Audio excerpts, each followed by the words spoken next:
হৃদয়, সাব্বির আহমেদ হৃদয়।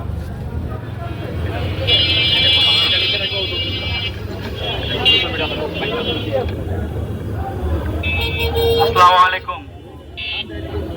গতকালকে রাত ছিল আমাদের জন্য একটি, কি বলবো, বলার ভাষা নেই। কালকে যেভাবে নূর ভাইকে মারা হয়েছে, মনে হয়েছে যে আমরা আবার সেই 18 সালে চলে গেছি, মনে হয়েছে সেই 20 সালে চলে গেছি, যে 24 সালে চলে গেছি, যেখানে রাজপথে আমাদের রক্তাক্ত করা হয়েছিল।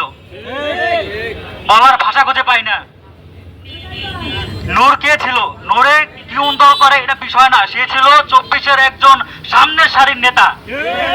এটা যারা এখন অস্বীকার করছেন, অস্বীকার করার কোনো রাস্তা নাই। আজকে নূর ভাইকে মারা হয়েছে, কালকে বিএনপিকে মারা হবে, অন্যান্য সকল নেতাকে মারা হবে যারা গণতন্ত্র বিশ্বাস করে। যারা গণতন্ত্র বিশ্বাস করে সকলের এই পরিস্থিতিতে পড়তে হবে।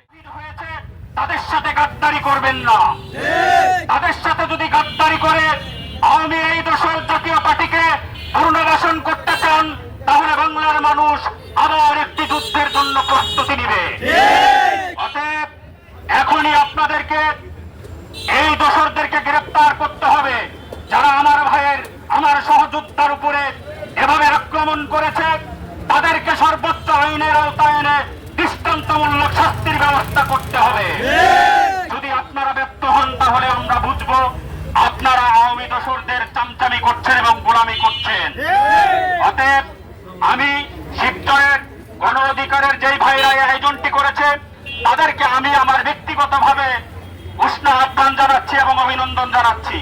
প্রিয় ভাইয়েরা আমার, আপনারা ভুলে যাবেন না, আপনারা 24-এর চেতনাকে লালন করবেন, 24-কে সামনে এগিয়ে নিয়ে যাবেন, যতক্ষণ পর্যন্ত 24-এর এই চেতনাকে বাংলার মাটিতে বাস্তবায়ন না হবে এবং 72-এর সংবিধান বিলম্বিত না হবে, বিলুপ্ত না হবে, ততক্ষণ পর্যন্ত আমরা লড়াই অব্যাহত থাকবো ইনশাআল্লাহ। এবারেই আমার সংক্ষিপ্ত বক্তব্য শেষ করছি। সভাপতি ও সাবেক ডাকসু